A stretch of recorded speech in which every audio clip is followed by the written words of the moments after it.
In 1997, one of the most contentious and long-standing rivalries in commercial aviation came to an end with the acquisition of McDonnell Douglas by Boeing in a highly publicized stock swap, thus rounding out the final chapter of what had initially been Douglas's global domination of the commercial aviation market, but through a divided management, controversial airliners, and the rise of a new competitor in the form of Airbus, saw its market share crumble to dust.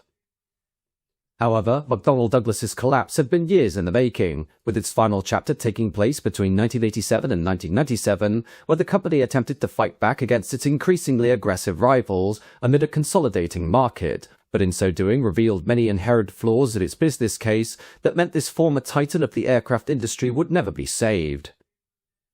The Douglas Aircraft Company rose to prominence in the 1930s when it developed a revolutionary series of commercial airliners under the DC brand, starting with the DC-1 prototype, followed by the more refined DC-2 production model, before reaching peak glory with the DC-3, DC-4 and DC-6, machines that would see global sales dominance throughout the 1940s and 50s, leaving all other competitors far behind. However, fortunes changed in the 1950s with the arrival of the jet age, as while Boeing embraced the new technology and developed the highly successful Boeing 707, 727 and 737 jet airliners that would come to be global barnstormers, Douglas's initial hesitance to follow the jet trend saw their initial model, the Douglas DC-8, be launched after the 707, while pervasive issues of drag further damaged sales and required a costly retrofit. In the mid-1960s, however, Douglas seemed poised to strike back with the DC-9, a twin-jet regional airliner that became a commercial phenomenon with unmatched versatility and performance, but such was the popularity of the airliner that it outstripped production, led to delivery delays, and ultimately ruinous levels of litigation by disgruntled customers, which threatened to bankrupt Douglas Aircraft by the end of the decade. Therefore, Douglas accepted an offer from McDonnell Aircraft for a merger to create McDonnell Douglas, but this proved to result in a costly division of management and corporate mindsets, as the McDonnell management held the dominant position on the company board and had pervasive mistrust as to the competence of the former Douglas team when it came to tapping the wider commercial aviation market, despite the Douglas engineers and executives having created such successes as the DC-3, 4, 6 and 9. At the same time, the company's first wide-body airliner, the Douglas DC-10, was launched to initial praise, but soon faced terrible scrutiny following a series of incidents caused by a faulty cargo door design, while attempts to improve the DC-10 range with twin-jet variants to match increasing fuel efficiency demands were stymied for decades by the still skeptical McDonnell executives, thus meaning the DC-10 would prove to be the last scratch-built development in the company's commercial lineup. Boeing, meanwhile, continued to go from strength to strength, starting a market trend with the Boeing 747 wide-body quad-jet, while also making a successful move into the twin-jet market with the Boeing 757 and 767 of the early 1980s, and thus, by the middle of that decade, the firm was clearly sitting atop the market as the largest and most successful commercial aircraft manufacturer in the world. However, throughout the 1970s, a new player had entered the mix in the form of Airbus Industry, a European conglomerate supported by multiple national governments that entered the market in 1972 with the Airbus A300, the world's first wide-body twin-jet, and one that saw little success until the removal of crippling restrictions on twin-jet operations led to this machine becoming a global success, rapidly seeing Airbus rise up through the sales charts against the long-standing giants of Boeing and McDonnell Douglas. Therefore, the situation by 1987 was McDonnell Douglas holding a very precarious second-place position in the global market behind Boeing, while rapidly coming up behind to meet it was Airbus, which continued to see phenomenal success with the A300 and was poised to undertake the maiden flight of its Airbus A320 short to medium-haul airliner during the same year, with the ailing American giant now forced to face many grim realities and work to overcome its entrenched operational inefficiencies in order to remain an independent manufacturer. January 1987 would see the McDonnell Douglas Corporation formally authorize the launch of production for its ambitious new aircraft, the MD-11, a long-range, wide-body jetliner that was designed as a direct successor to the aging and highly controversial DC-10, with the MD-11 aiming to capture a specific niche in the global aviation market, one that demanded high-capacity, fuel-efficient aircraft suited for long-haul routes. Robert C. Hornburg, who had overseen the program since 1984, expressed a strong sense of optimism regarding the aircraft's commercial prospects, with his confidence persisting despite growing pressure from Airbus, which had plans for a competing wide-body aircraft in the form of the A340. On February 22nd, McDonnell Douglas made a public and definitive commitment to the MD-11 project, moving forward despite a lack of confirmed orders for domestic airlines and considerable uncertainty about long-term global demand, with Chairman Sanford N. McDonnell characterizing the commercial aviation industry as a high-stakes, high-risk environment, comparing it to a form of high-rolling speculation more commonly associated with Las Vegas. The MD-11 program was projected to cost approximately $1.5 billion, an investment considered critical to the company's future in the commercial sector. And with the MD-80 as its only active commercial aircraft at the time, the corporation viewed the MD-11 not only as a potential revenue generator, but as a strategic necessity. And though foreign interest was encouraging, with commitments from carriers such as Alitalia, Scandinavian Airlines and British Caledonian, no American airlines had yet to sign on. On March 20th, the MD-11 program received a significant boost when Swissair placed a $718 million order for 6 of the aircraft, along with options for an additional 12, with this order not just being financially meaningful, but also represented a symbolic win for McDonnell Douglas in its heated competition with Airbus, particularly as the Swiss carrier had previously operated DC-10s and was looking to modernize its fleet. In May, the commercial jetliner rivalry entered a new phase of geopolitical tension as McDonnell Douglas, along with its American rival Boeing, publicly criticized Airbus for what it described as unfair competitive practices, particularly the heavy government subsidies provided by European nations to finance development of the A340 and A330 models. With these subsidies, the American manufacturers argued, giving Airbus an artificial price advantage and threatened to destabilize fair competition in the global aviation market. Analysts cautioned that the sector might not be able to support 3 major manufacturers in the long term, while John F. McDonnell acknowledged these pressures and hinted at a potential future collaboration with Airbus, although such discussions remained informal and ultimately unproductive during that year. Going into 1988, February 2nd would see Sanford N. McDonnell, who had served as chairman and chief executive, publicly announce his intention to retire, with the resignation taking effect on March 2nd, with McDonnell explaining that his decision was guided by a long-standing conviction that individuals should not remain at the helm of a major corporation beyond the age of 65, with Sanford McDonnell's leadership having helped the corporation through a period of recovery and strategic reorientation. Under his leadership, McDonnell Douglas had emerged from the financial strain and competitive difficulties it had faced in the 1970s, including its intense rivalry with Lockheed over the market for wide-body jets, particularly between the DC-10 and the L-1011 TriStar, a battle that severely impacted McDonnell Douglas's commercial prospects due to the controversial structure deficiencies of the DC-10, leading to multiple serious incidents and even fatal crashes. His successor was John F. McDonnell, then 49 years old, the son of company founder James S. McDonnell and Sanford's cousin, who would retain his position as president of the company and was expected to provide continuity of leadership at a time when both the military and commercial sides of the business faced mounting pressures. Coinciding with this leadership change, European transportation ministers met and urged Airbus to accelerate its talks with McDonnell Douglas, with these discussions focused on the possibility of forming a cooperative venture between the 2 rival manufacturers, the aim of which was to jointly design and produce new aircraft, which could potentially challenge Boeing's dominance in the global civil aviation market. European officials viewed collaboration with McDonnell Douglas not only as a strategic industrial alliance, but also as a potential tool to alleviate rising transatlantic trade tensions, while for McDonnell Douglas, which was feeling the pressure from both Airbus's aggressive pricing and Boeing's overwhelming market share, the possibility of cooperation offered a glimmer of opportunity amid difficult commercial realities. Meanwhile, a turning point for the company's commercial aircraft business arrived on September 23rd, when Delta Airlines placed a significant order that breathed new life into McDonnell Douglas's MD-11 and MD-88 programs, with the order, which included firm commitments and a large number of options, being potentially worth up to $6 billion,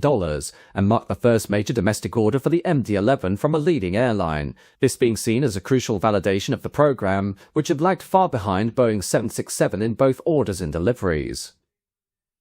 Industry analysts highlighted that while the bulk of the order consisted of options rather than firm purchases, it represented a major psychological and strategic win for McDonnell Douglas, which had been struggling to gain traction in the long-haul wide-body market, with Delta's decision also coming shortly after McDonnell Douglas announced plans to build a stretch version of the MD-11 tailored to match the capacity of the Boeing 747.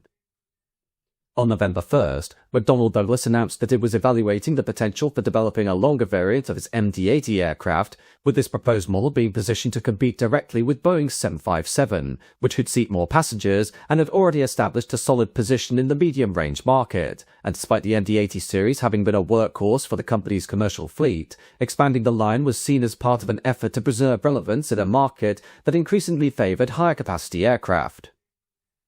Then, in January 1989, the company announced that Robert H. Hood Jr. would assume the role of president of Douglas Aircraft, effective from May 1st, succeeding James E. Worsham, who had played a critical role in reviving the fortunes of Douglas during the early 1980s when the division was facing deep uncertainty, with Hood bringing with him experience as president of McDonnell Douglas Missile Systems and had held a variety of senior roles within the firm since joining in 1965. By February, McDonnell Douglas had achieved a major commercial triumph when the company secured orders from American Airlines and several international carriers, collectively valued at over $10 billion,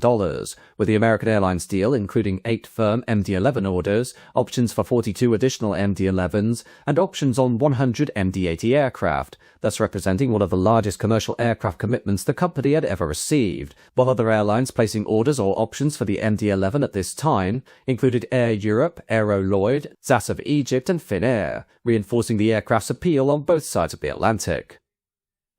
In May, attention turned to Asia, where McDonnell Douglas's long-term strategy in China came under the spotlight, with the company competing with its chief rival Boeing for a high-stakes co-production contract that could determine future market share in the country's rapidly growing aviation sector. As while Boeing focused on selling complete aircraft, McDonnell Douglas had invested in building local industrial partnerships, particularly through a joint production effort for the MD-82 at a facility in Shanghai, with the firm believing that such collaboration would prove more appealing to Chinese authorities and help secure a lasting presence in a market forecast to require hundreds, if not thousands, of new aircraft over the coming decades. In June, McDonnell Douglas added to its momentum with a strong showing at the Paris Air Show, with the company announcing new orders for 24 MD-11s, valued at approximately $3 billion, thus bringing total commitments for the aircraft to 295, including 92 firm orders, with buyers including Alitalia, AOM, Minerva, KLM Royal Dutch Airlines, and Zambia Airways. At the company's Long Beach facility in California, 5 MD-11 aircraft were already in final assembly, with the first test flight scheduled for later in the year, and initial deliveries expected in 1990. But despite these impressive sales figures, the company's operational problems came into sharper focus by August, and the firm found itself grappling with widespread internal difficulties that undercut its strong order book. Deliveries of aircraft were falling behind schedule, new development programs were lagging, and technical complications were causing delays and cost overruns, with the Douglas division reporting a staggering operating loss of $224 million for the first half of the year, with this poor performance contributing to broader losses across the corporation, despite its other divisions generating healthy returns. On August 2nd, McDonnell Douglas received a new contract from the United States Air Force valued at $691 million, with this agreement covering 4 additional C-17 military transport aircraft scheduled for delivery in 1991, bringing the total number of C-17s ordered to 6, as part of a broader plan to modernize the Air Force's military airlift capabilities with a fleet of 210 C-17s by the year 2000. The C-17 project was one of the largest military procurement programs in the country, with an overall projected value exceeding $35 billion, though much like the company's commercial projects, the C-17 program was also behind schedule and over budget, drawing criticism from both government officials and defense analysts. On October 7th, McDonnell Douglas announced another major international win when Evergreen Airways, later EVA Air, a new carrier based in Taiwan, placed firm orders and options for 14 MD-11 aircraft, with the total value of the order being estimated at approximately $1.26 billion, with Evergreen planning to launch international services by 1992, and this deal positioned it to become a serious global competitor. Finally, on October 11th, the company confirmed that it would move forward with the development of its MD-90 series, with this new aircraft featuring the V2500 engine developed by the International Aero Engines Consortium, marking a departure from McDonnell Douglas's earlier consideration of unducted fan technology, which, although more fuel-efficient and quieter, was ultimately deemed too costly and unproven for widespread commercial adoption at the time. while simultaneously, airlines had expressed reservations about maintenance and safety, particularly in light of relatively low fuel prices, with the MD-90 being expected to replace the MD-80 and would offer modest improvements in efficiency and noise reduction, with first deliveries planned for 1994. However, the turn of the 1990s would see the commercial aerospace industry enter a period of significant transformation, shaped by economic turbulence, geopolitical instability, and accelerating technological change, with the Gulf War, which erupted in 1990, sending oil prices soaring, placing immediate and severe financial pressure on airlines around the world. With jet fuel costs surging and passenger confidence faltering, many carriers were forced to scale back operations, and demand for air travel fell sharply, leading to widespread route reductions and postponement of new aircraft acquisitions, while fleet renewal plans were put on hold, and even well-capitalized airlines adopted a cautious stance, choosing to extend the operational life of older aircraft rather than invest in newer, more efficient models. It was in this context that Airbus entered the decade with a clear ambition to challenge Boeing's supremacy, underpinned by a strategic reorganization of its industrial structure, and in 1991 the company achieved a long-awaited milestone by turning its first operating profit, with Jean Pierson, then managing director of the company, hailing this moment as proof that European cooperation in aerospace could yield world-class results. During the same period, Boeing maintained its dominance, building on the success of its wide-body fleet with the likes of the 747-400, as introduced in 1988, which offered improved range, fuel efficiency and avionics, while plans were in the works for a larger wide-body twin-jet dubbed the Boeing 777, scheduled for launch in the mid-1990s, and thus providing higher capacity in combination with fuel efficiency gains and the latest fly-by-wire controls. For McDonnell Douglas, though, 1990 would begin with a sign of confidence in its commercial future, with Federal Express expanding its commitment to the company's MD-11 program by exercising options for 3 freighter versions and adding a further 8, bringing the total to 8 confirmed orders and 11 options, while Japan Airlines placed 10 firm orders and 10 options for the aircraft in a deal valued at approximately $2 billion, with McDonnell Douglas having, by this point, secured a total of 340 commitments from 30 airlines worldwide for the upcoming trijet, while also announcing on July 4th a $2.7 billion agreement to sell 120 F-18 fighter jets to South Korea. Shortly thereafter, on February 14th, McDonnell Douglas began flight testing the MD-11 6 months behind schedule, with the MD-11 featuring a highly automated cockpit and a range extension of 27% when compared to the outgoing DC-10, with the hope being that the MD-11 would be the success necessary to return the company to a stronger fiscal position after nearly 20 years of uncertainty. The stakes could not have been higher for the firm, as on June 21st, McDonnell Douglas publicly acknowledged the severity of its fiscal challenges, announcing plans to slash $700 million in operating costs, with layoffs being inevitable, and the company confirmed that significant job cuts were being planned, with much of the pressure stemming from the Douglas Aircraft Division in Long Beach, which had reported a staggering operating loss of $222 million the previous year due to production delays, management inefficiencies, and escalating costs across key programs like the MD-11 and the C-17. The gravity of the company's situation became clearer on July 17th, when McDonnell Douglas announced that it would cut up to 17,000 jobs, roughly 13% of its total workforce, with the most substantial cuts of around 8,000 positions being from the Long Beach plant, where both commercial aircraft and the C-17 were being built, while 5 days later, internal dysfunction became increasingly visible, as despite maintaining a record backlog of orders for the MD-80 and MD-90 series, and working towards the delayed launch of the MD-11, the division continued to bleed money. A sweeping reorganization, launched the previous year to decentralize decision-making and boost productivity through a Japanese-inspired team model, had failed to produce the intended turnaround, and morale among employees remained low, while inefficiencies persisted and fears spread that the division might ultimately be sold off, rumors that the company denied, but which reflected broader anxiety about the future of McDonnell Douglas's commercial business.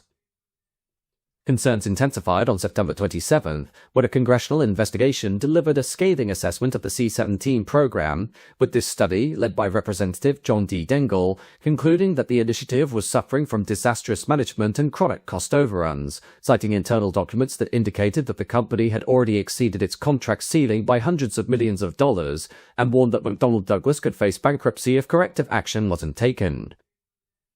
On November 29th, McDonnell Douglas was forced to respond to a new Air Force study predicting a $600 million cost overrun on the C-17, a figure the company disputed, asserting that it expected to meet or approach break-even by the contract's end in 1994, though few outside the company appeared convinced, and the C-17 remained a substantial financial burden and a symbol of Douglas's broader organizational dysfunction. 1991, though, would relieve none of this pressure, as on January 7th, the United States Defense Secretary Dick Cheney officially cancelled the A-12 stealth attack aircraft program, an ambitious collaborative effort between McDonnell Douglas and General Dynamics that had long been beset by serious delays, cost overruns, and persistent technical difficulties, with Pentagon officials alleging that the contractors had failed to meet key design and testing milestones, effectively defaulting on the contract's terms.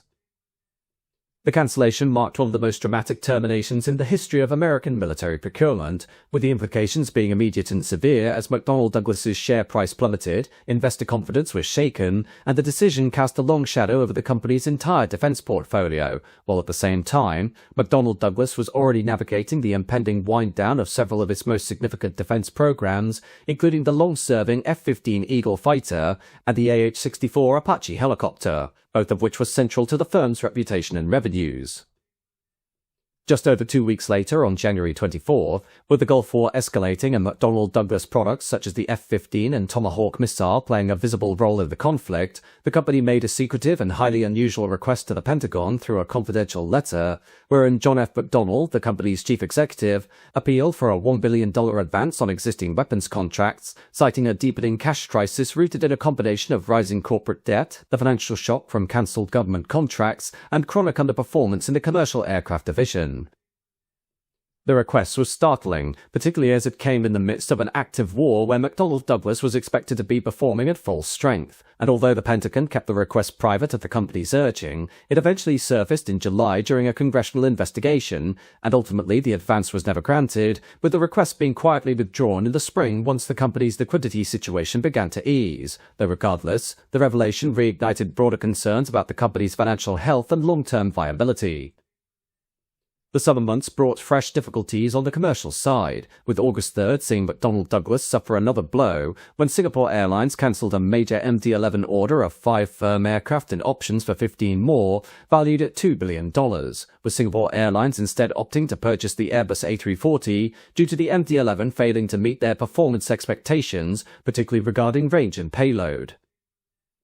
Later that month, on August 27th, the Pentagon released a report that projected potential cost overruns of up to $2.6 billion on the C-17 program, with this finding being especially damaging, as McDonnell Douglas had repeatedly asserted that the program remained financially sound, while the Pentagon's estimate, significantly higher than company forecast, brought renewed scrutiny to the firm's projected management capabilities and fueled ongoing skepticism about the company's ability to deliver on large-scale defense contracts. Despite the alarming figures, McDonnell Douglas executives insisted the overruns were exaggerated and that the company could still break even, or even raise a modest profit over the long term, as supported by signs of recovery during late September, when the company reported a measurable improvement in its financial position, including a substantial reduction in debt. Central to this effort was the implementation of a Total Quality Management System, or TQMS, which aimed to overhaul operational practices and embed greater efficiency into the company's manufacturing processes, with the Douglas Aircraft Division in particular, having long been a financial drain, beginning to turn around, while the MD-11 program, after years of investment and delay, finally reached profitability, and the broader commercial aircraft unit reported its first quarterly profit in years. Debt, which had peaked at $3.3 billion earlier in the year, was brought down to $2.9 billion by the end of June, and projections suggested it could fall further to $2.5 billion by the end of the year, while in October, the company continued the momentum by revealing its intention to move ahead with the MD-12, a proposed jumbo jet design to compete directly with Boeing's market-dominant 747, and Douglas's first brand-new scratch-built airliner since the DC-10 way back in 1971. The decision marked an ambitious return to growth, but McDonnell Douglas acknowledged that he could not finance the program alone, and that the success of the MD-12 would depend heavily on securing a foreign partner, ideally one from the Asia-Pacific region, to shoulder a portion of the financial and operational risk, with this marking a clear strategic shift and reflecting the company's recognition of Asia not only as a key market for future sales, but also as a source of capital and industrial collaboration. By November 13th, discussions with outside investors had reached an advanced stage, and McDonnell Douglas confirmed that it was negotiating the sale of up to 40% of its commercial aircraft business, with a prospective buyer being identified as the Taiwan Aerospace Corporation, followed just 3 days later on November 16th by McDonnell Douglas providing additional details about its vision for the partnership, with the agreement including investment capital, access to skilled labor, and entry into rapidly expanding Asian aviation markets. On November 21st, the company formally confirmed it had reached a preliminary agreement with Taiwan Aerospace, and the proposed $2 billion deal would involve significant production of aircraft components in Taiwan, with final assembly to take place at a new plant in the United States. And while McDonnell Douglas defended the arrangement as necessary for remaining globally competitive, the plan sparked alarm among American lawmakers, with critics in Congress warning of potential risks to national industrial capabilities and raised questions about the transfer of aerospace technology to foreign entities. Further details emerged on December 2nd regarding Taiwan Aerospace's resources and ambitions, as backed by the Taiwanese government, with the company seeing its investment in McDonnell Douglas as a gateway to entering the global aerospace market, with the deal being part of a broader strategy by Taiwan to establish a regional hub for aircraft production and gain access to advanced manufacturing know-how. Going into 1992, January saw the New York Stock Exchange launch an investigation into unusual trading activity involving shares of the McDonnell Douglas Corporation, with this inquiry being prompted by notable and suspicious price movements that occurred in the days immediately before the company publicly announced a major agreement to sell up to 40% of its commercial aircraft division to Taiwan Aerospace. The timing of the stock fluctuations raised concerns about the possible misuse of insider information, but despite the scrutiny, McDonnell Douglas insisted that it had conducted itself appropriately and in full compliance with regulatory expectations, while in March, the company was still in the midst of evaluating the final design for its proposed MD-12 jetliner. The firm appeared to be shifting away from its earlier plan to produce a 3-engine, 375-passenger aircraft and instead began favoring a larger 4-engine configuration, with the new design featuring double-deck seating and increased passenger capacity, drawing comparisons to Boeing's 747 and the later Airbus A380. And although McDonnell Douglas had not yet made a definitive choice, internal discussions and consultations with potential airline customers were underway, while the company was also still in the midst of seeking international partners to help finance the aircraft, estimated at $4 billion. In June, concerns among investors escalated as the company's stock price, which had risen steadily throughout the latter part of 1991, fell sharply, plunging more than 50%, with this collapse being attributed to growing skepticism around the status of the Taiwan deal, combined with broader doubts regarding McDonnell Douglas's financial stability and long-term competitiveness. Later that month, McDonnell Douglas made headlines by announcing a landmark agreement to supply at least 40 commercial jetliners to China in a deal valued at over $1 billion, with this significant order giving McDonnell Douglas a leading position in the growing Chinese aviation market, overtaking rivals such as Boeing and Airbus, and under the arrangement, the aircraft would be assembled in China using components manufactured in Canada and the United States. Although less financially rewarding than direct sales of fully assembled aircraft, the deal promised to sustain hundreds of jobs and open the possibility of future orders for up to 130 additional aircraft, though this was countered in July by confirmation that the company would reduce its workforce by 4,000 to 5,000 employees within its commercial aviation division by the end of the year, as a response to ongoing turbulence in the global aviation market and the slow progress in securing financing for the MD-12 project. The majority of these job losses were expected to affect the company's operations in California, which had already experienced significant cutbacks, with the president of the Douglas Aircraft Division issuing a statement emphasizing the company's continued commitment to its commercial business, while also acknowledging the challenges posed by the stalled Taiwan negotiations. October presented new challenges, with McDonnell Douglas being reported to be planning a 40% cut in production of its MD-11 wide-body jet due to a slowdown in orders, with this decision affecting suppliers such as Convair and Raw Industries, both of which began implementing layoffs and production cutbacks, while analysts warned that reduced output would raise unit costs and damage customer confidence in the long-term viability of the aircraft line. In early November, McDonnell Douglas carried out further job cuts as part of its wider restructuring plan, with a total of 650 employees being laid off, with the majority being white-collar workers based in St. Louis in California, with these layoffs being not directly tied to specific programs, but reflected a broader attempt to reduce operational expenses across the company. And by this point, total employment at McDonnell Douglas had fallen dramatically from a peak of 132,000 in 1990 to just 92,000 by the end of 1992. This was further reflected in that, during 1992, McDonnell Douglas lost its second-place position behind Boeing to Airbus, a position the builder had held since Boeing saw phenomenal commercial success with the Boeing 707 and 727 in 1964, outstripping the Douglas company's market share for jets and propeller airliners, with Airbus having achieved a meteoric rise in its dominance of the global commercial airliner market in the span of just 20 years from the launch of the A300. Another major factor behind McDonnell Douglas's irredeemable fall into third place was the fact that the MD-80 series, despite its huge popularity, was comparatively outdated and still relying on fuel-thirsty Pratt & Whitney engines, which were becoming increasingly out of place in the fuel efficiency-minded market of the post-early 1990s global recession. With the Airbus A320 of the late 1980s being a breath of fresh air thanks to its highly modern technology and flight characteristics, while Boeing and its long-running 737 were shaping up for the next-generation 600, 700 and 800 series due for launch in 1993. On April 14th, the company disclosed improved performance in its C-17 program, reporting that it had reduced its losses on the project to just $1 million for the first quarter of 1993, a sharp turnaround from the $80 million pre-tax loss reported during the same period the year before, with analysts noting this improvement and predicted that the program might break into profitability by the following quarter, a potential milestone for the program.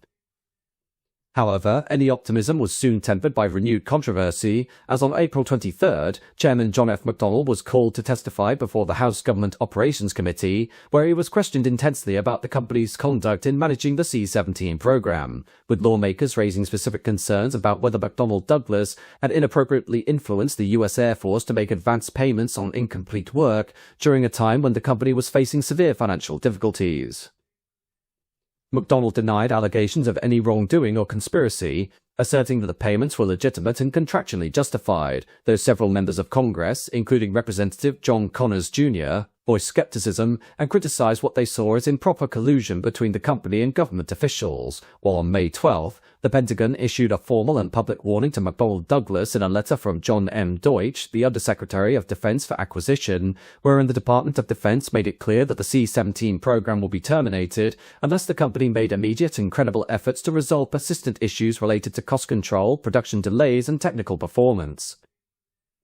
Optimism over the C-17 was again dampened on September 14th, when the U.S. Air Force confirmed that a wing on the aircraft had failed a critical stress test, with the left wing reportedly failing at 145% of maximum load, just shy of the 150% standard required for certification, with the failure sparking a formal investigation into the aircraft's design and structural integrity, reigniting concerns about the project's technical reliability, and placing further strain on the company's relationship with the Pentagon. 1993 would conclude with a mixed but consequential announcement on December 15th, when the Pentagon confirmed it would proceed with the purchase of 40 C-17 aircraft, a critical decision for McDonnell Douglas, but one that came with conditions, with the number being only one-third of the originally planned 120 units, and military officials made clear that further procurement would depend entirely on whether the company met strict performance and quality benchmarks going forward. By this time, fewer than 10 aircraft had been delivered, and although the program continued to face questions about costs, delays, and mechanical reliability, the Air Force maintained its position that the C-17 was essential for meeting future strategic and humanitarian airlift needs. But with pressure still mounting and the program hanging in the balance, McDonnell Douglas entered 1994 with its future still far from secure. Going into the new year, January started with McDonnell Douglas agreeing to place the C-17 program on a 2-year probation, with John McDonnell signing an agreement committing to a series of significant corrective actions, including a pledge to invest at least $100 million in improving the aircraft's quality and reducing production costs, alongside the cancellation of over $1.2 billion in outstanding claims against the government and a substantial redesign of the aircraft's wings to address structural deficiencies. In September, Harry C. Stonecipher was appointed chief executive and president, becoming the first non-family member to take the helm in the corporation's history, with Stonecipher having earned a strong reputation for turning around struggling businesses, having most recently served as chief executive of the Sunstrand Corporation, and brought with him a track record of restoring financial health and rebuilding customer confidence following corporate crises. John F. McDonnell stepped aside from the day-to-day leadership but remained chairman of the board, with this appointment being met with widespread approval from financial analysts and investors, many of whom saw it as a bold move towards greater accountability and performance, with Stonecipher's leadership being expected to bring operational discipline and reward commercial focus, particularly within the embattled Douglas aircraft unit. In November, McDonnell Douglas moved forward with the development of its new 100-seat MD-95 jetliner, the latest evolution of the DC-9 MD-80 family that dated back to the mid-1960s, with the company announcing that Honeywell Incorporated and Allied Signal had been selected to supply essential onboard systems, with Honeywell delivering the aircraft's cockpit displays, navigation systems, digital flight control technologies, and wind shear detection systems, while Allied Signal was to provide avionics and environmental control systems. Finally, in December, a ruling by the United States Court of Appeal allowed McDonnell Douglas and General Dynamics to proceed with a $2.4 billion claim against the federal government over the cancellation of the A-12 stealth aircraft project, with the court's decision marking a significant legal and financial development, though it caused only a slight fluctuation in McDonnell Douglas's share price. That same month, the company confirmed its intention to proceed with the MD-95 jetliner project and indicated that the aircraft would likely be assembled outside of Long Beach, possibly through a partnership or outsourced arrangement, with this decision forming part of a broader strategy to keep development costs down while revitalizing the company's commercial aircraft portfolio. 1995 began with more hopeful news, as McDonnell Douglas posted encouraging financial results that signaled a potential turnaround, with January seeing a fourth-quarter profit of $165 million, a dramatic improvement compared to the $132 million loss recorded during the same period the previous year, with this being underpinned by a notably strong performance in the company's military aircraft operations, while operating income in that division climbed to $207 million, up from $180 million, largely driven by increased profitability in two of its key programs, the C-17 and the F-18. Meanwhile, the commercial aircraft segment also saw a modest uptick in earnings, as despite a decline in both revenue and aircraft deliveries, the commercial division posted an operating income of $12 million, up from $2 million a year earlier, with this improvement being primarily attributed to reduced development expenses associated with the MD-90 twinjet, reflecting efforts to control costs and streamline production.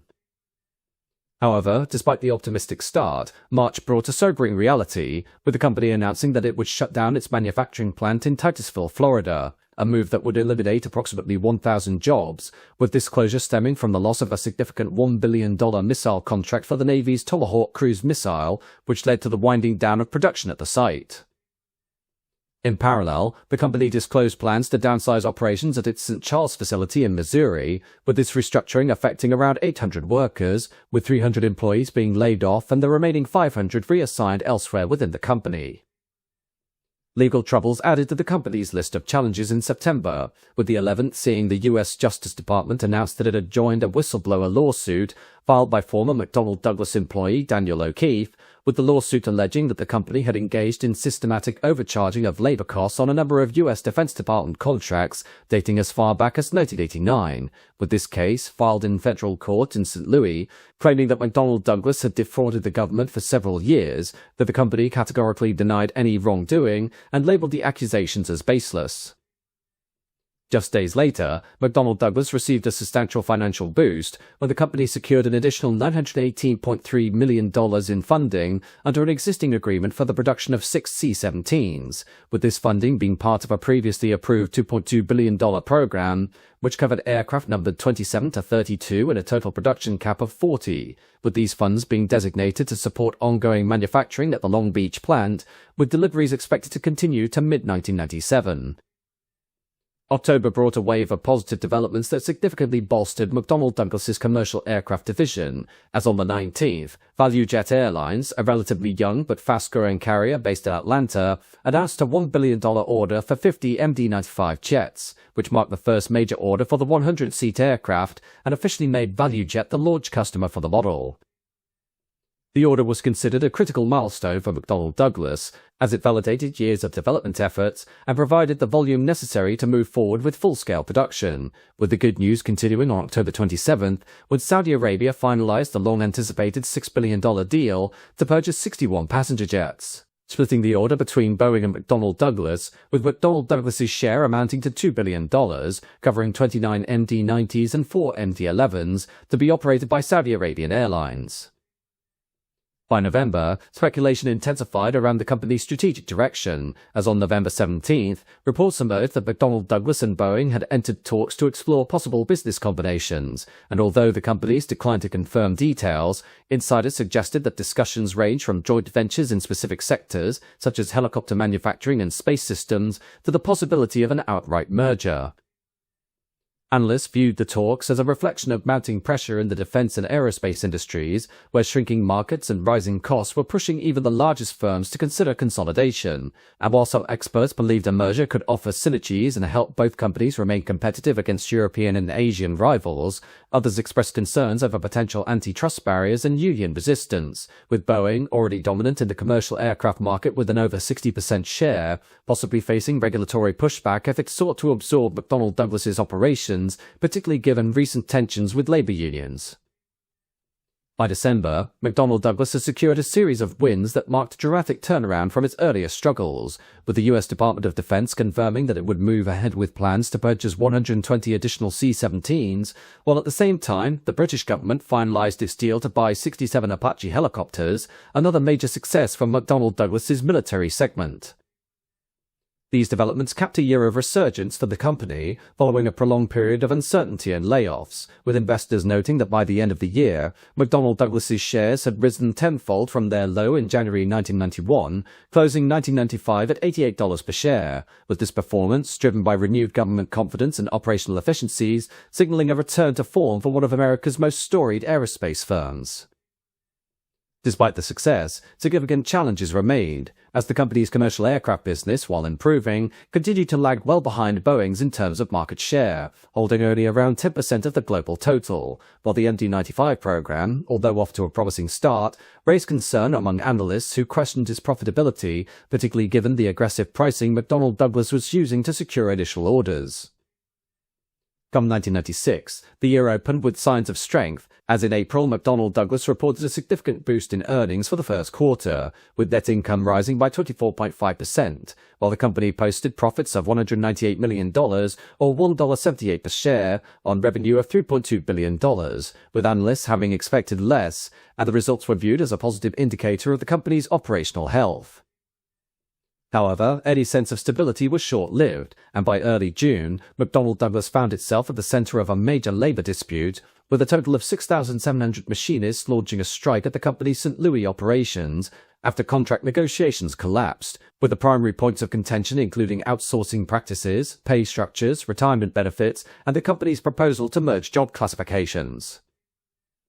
In response, McDonnell Douglas reassigned approximately 1,500 engineers and office staff to the production floor, insisting that manufacturing would not come to a halt, but the union countered that while those reassigned employees could design aircraft, they were not equipped to assemble them safely or effectively, and the strike dragged on through the summer, exposing deeper tensions within the company about cost-cutting measures and its treatment of unionized labor, eventually ending after 99 days when the machinists voted in mid-September to accept a new contract that included limited protections against subcontracting and job displacement, allowing production to resume under a fragile sense of compromise.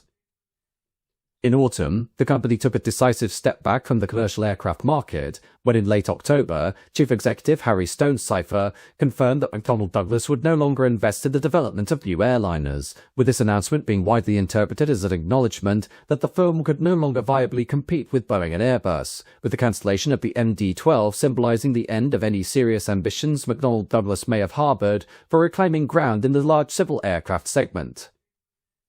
Stonecipher described the company as a niche player and made it clear that it lacked both the financial resources and the market position to justify further investment in new commercial programs, while at the same time, the company abruptly dismissed Herbert Lanesi, who had only recently taken charge of its military business, with the official reasoning for his departure being due to irreconcilable differences in management style between Lanesi and Stonecipher, though it also reflected the growing internal volatility within McDonnell Douglas's executive ranks.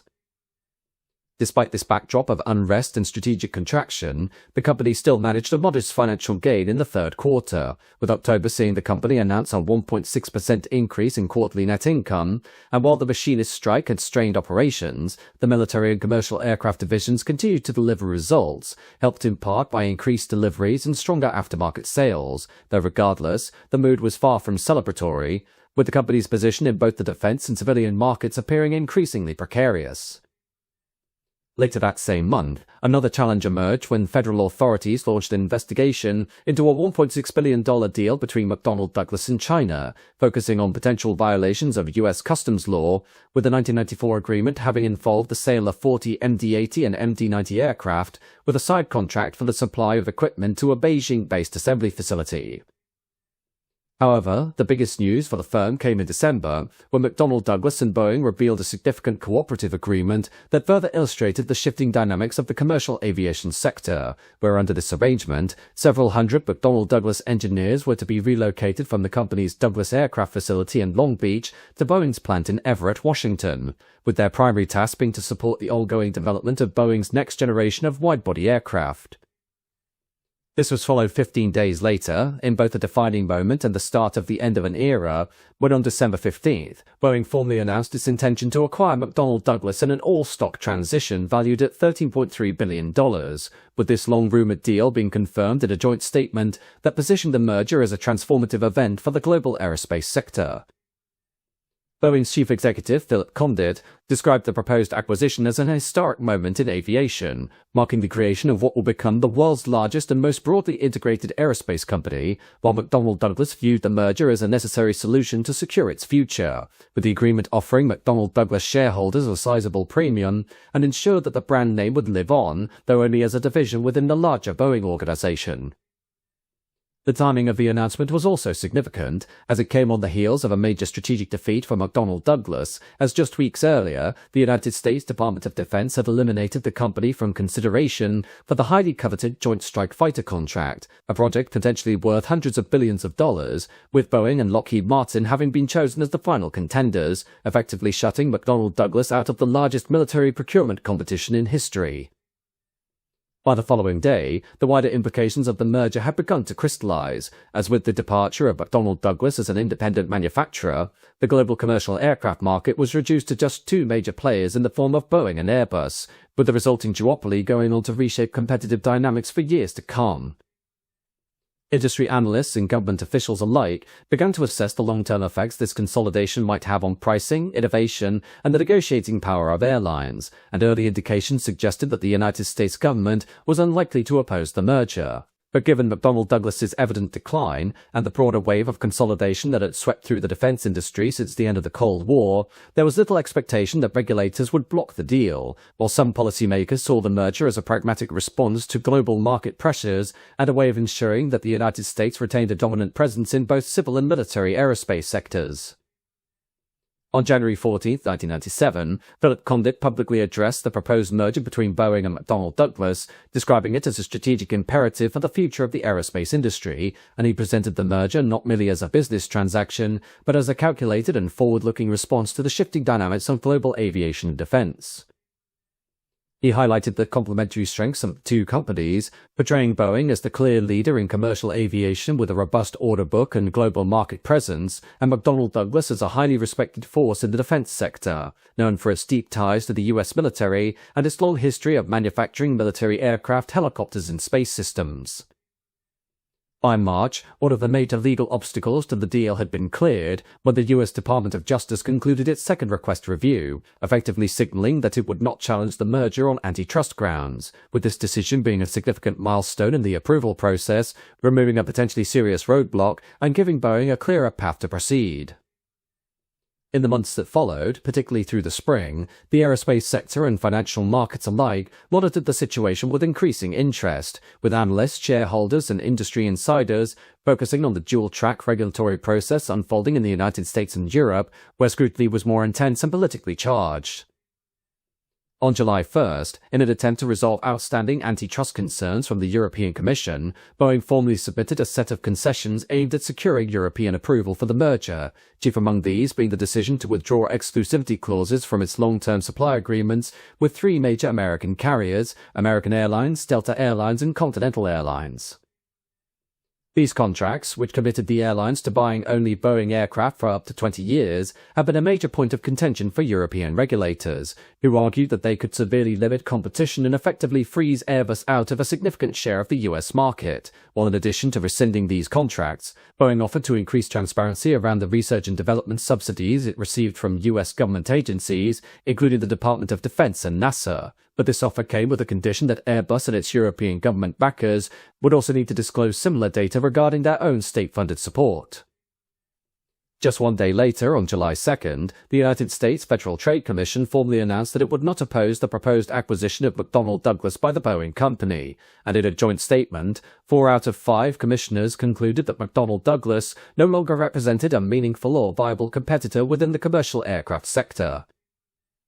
The Commission cited the company's declining market share and lack of investment in new civilian aircraft development as reasons for its diminished relevance, and in their view, the merger did not present a substantial threat to competition in either the commercial or defense aerospace sectors. And although concerns were raised regarding Boeing's long-term exclusive supply agreements with American Delta and Continental, the Commission ultimately refrained from taking any direct action, instead stating its intention to continue monitoring the situation, particularly the potential impact of such exclusivity contracts on market dynamics and future competition. However, on July 5th, opposition to the merger intensified from across the Atlantic, with the European Union's Antitrust Advisory Committee issuing a unanimous recommendation that the deal should be blocked, with the committee, as composed of representatives from all 15 member states at the time, expressing serious reservations about the effect the merger would have on competition within the European and global aircraft markets, arguing that the proposed takeover would serve to entrench Boeing's already dominant position in large civil aircraft manufacturing, reducing the competitive space primarily to Airbus and effectively transforming the market into a duopoly. Aside from their pre-existing concerns over the exclusive supply deals Boeing had with American Delta and Continental, the panel also highlighted the risk of a spillover effect, whereby the combined company might use US military and space program subsidies, particularly from McDonnell Douglas's extensive defense contracts, to underwrite commercial aircraft production costs, thereby distorting the competitive landscape.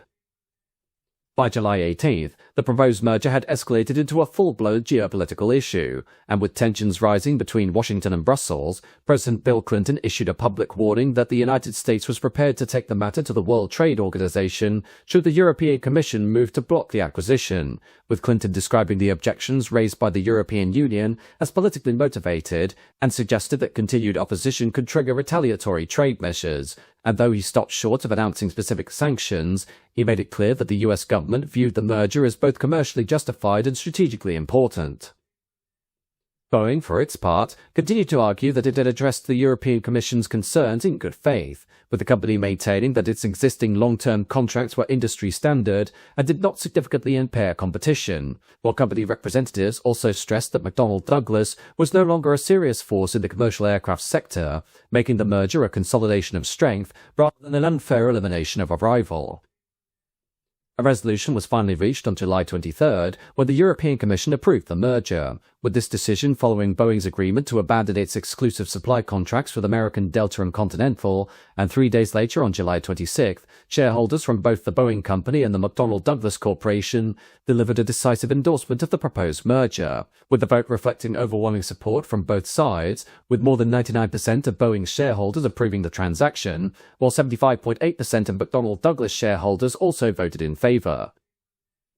Just days later, on August 1st, the acquisition was formally completed, and McDonnell Douglas was officially delisted from the stock exchange and ceased to operate as an independent corporate entity, with its various business units, facilities, and programs being fully absorbed into Boeing's broader organizational structure, while most notably, McDonnell Douglas's robust defense operations, including its work on military aircraft, helicopters, and space systems, formed the cornerstone of what would eventually evolve into Boeing Integrated Defense Systems, a new division that would significantly expand Boeing's footprint in the global defense sector. Even after the merger had been completed in the summer of 1997, its effects would reverberate for years to come, with January 1998 seeing Boeing report a significant fourth-quarter loss amounting to $498 million, representing its first annual loss in over 50 years, with this shortfall being mainly attributed to persistent production difficulties that had plagued Boeing's commercial aircraft division, as well as a substantial $1.4 billion charge linked to the merger with McDonnell Douglas. Although the company experienced a rise in revenues compared to the previous year, its operating margins were compressed, and the benefits of the increased income were offset by mounting costs, while the integration of McDonnell Douglas proved more complicated and costly than originally anticipated, and the associated charges and inefficiencies continued to weigh heavily on Boeing's financial health. In March 1998, Boeing also revealed plans to eliminate 8,200 jobs by the year 2000, with the majority of these positions, over two-thirds, to be cut from facilities in Southern California that had formerly belonged to McDonnell Douglas, with Boeing's goal being to streamline the newly expanded organization and deliver on its promise of $1 billion in cost savings. By early 1999, Boeing was publicly acknowledging the operational inefficiencies that had been inherited through the merger, and in February of that year, Philip Condit addressed analysts and reporters, revealing that around 10% of Boeing's total equity, approximately $1.3 billion, was tied up in business units that were operating at a loss, while an additional $2 billion was invested in areas that merely broke even. These figures underscore the challenges Boeing faced in rationalizing its portfolio, with particular attention turning to the legacy McDonnell Douglas aircraft programs including the MD-80 series, the MD-11, and the upcoming MD-95, which Boeing had rebranded as the 717, though the company signaled its willingness to discontinue projects that failed to deliver sufficient returns, regardless of their origins or prior strategic significance. In this regard, Boeing removed the MD-80 series from production in December of that year, with November 984 Tango Whiskey, an MD-83 delivered to Trans World Airlines and named Spirit of Long Beach, being the final member of the fleet to roll off the production line after 20 years and 1,191 members built, while the MD-90 would soldier on until 2000, with 116 units built, and the MD-11, produced exclusively as a freighter from 1997 onward to avoid internal competition with the Boeing 767 and 777, was withdrawn in October 2000, with the last of 200 units being delivered to Lufthansa Cargo in early 2001, with the MD-11 project having never met its 300-unit break-even. In September 1999, however, Boeing announced that the 717 had successfully completed flight testing and received certification from both American and European aviation authorities, but despite finally entering the market, the 717 faced sluggish demand and sales have fallen short of expectations, with Boeing's executives remaining cautiously optimistic, projecting further orders, yet questions lingered over the aircraft's long-term viability, while due to the 717 occupying a similar segment of the market to the more established Boeing 737, concerns persisted that the two models were cannibalizing each other's customer base. In October 1999, a United States federal grand jury issued indictments against the former McDonnell Douglas company, along with a major Chinese state-owned aerospace enterprise, over a 1994 transaction involving aircraft manufacturing equipment, as according to the indictment, McDonnell Douglas and its Chinese counterpart were accused of conspiring to conceal critical artifacts about the equipment's intended use. Although the machinery had been sold under a civilian export license, it was later discovered that several of the tools had been delivered to a Chinese military facility, and while McDonnell Douglas had reported the diversion in 1995, before the equipment was put to use, the authorities alleged that company officials had failed to disclose essential information during the export licensing process, including doubts about whether the original commercial aircraft deal would be fulfilled. Ultimately, by the end of 2000, the McDonnell Douglas name had essentially disappeared from the skies, with its only obvious legacy being the updated Boeing logo, which incorporated a style reminiscent of the former MD brand, while the Boeing 717, against initial sluggish sales, did find a niche within the market despite the presence of the Boeing 737, and would become part of the fleet for many different carriers across the globe until the 156th and final 717 rolled off the assembly line in April 2006 for AirTran Airways, rounding out the last legacy McDonnell Douglas commercial airliner. The C-17 Globemaster III, despite the huge controversy of its development, will continue to be produced from Long Beach long after McDonnell Douglas's demise in 1997, with 279 examples being built and supplied to both the domestic American military and armed forces across the globe under the Boeing brand, until the model was retired from production in 2015, with the Long Beach factory being sold off, and is now owned by the Australian development firm Goodman Group, which purchased the property in 2019 and is developing it into commercial and logistics parcels. However, a more contentious legacy for the McDonnell Douglas firm will be its effects on the corporate culture of Boeing, transforming it from an engineering-driven company to one focused on financial performance and cost-cutting, with this culture clash resulting in outsourcing, less emphasis on groundbreaking innovation, and ultimately contributed to significant product failures which have undermined Boeing's historical reputation for safety and excellence. With this, Boeing, based on the corporate shift brought about by McDonnell Douglas's acquisition, has faced its own series of significant moments similar to how McDonnell Douglas soured its reputation with the fatal crashes of the DC-10 in the 1970s, with the battery concerns of the Boeing 787, the complete misreading of the market and subsequent commercial downfall of the Boeing 747-8, and the 737 MAX disasters being the visible signs of this change within Boeing's ranks, allowing Airbus to outperform Boeing in market dominance during the late 2010s and early 2020s with the A320neo series, A330 and A350. In this regard, the procurement of McDonnell Douglas in 1997 by Boeing has continued to raise questions as to whether this strategic acquisition of its longest and most bitter rival on the domestic American aircraft building market was one that should have been undertaken based on the long-term results and impacts of its integration, with the 1990s having demonstrated that despite having significant potential to reverse its fortunes, McDonnell Douglas still carried with it far too many bad habits to maintain its independent future, and now appears to be doing the same with Boeing.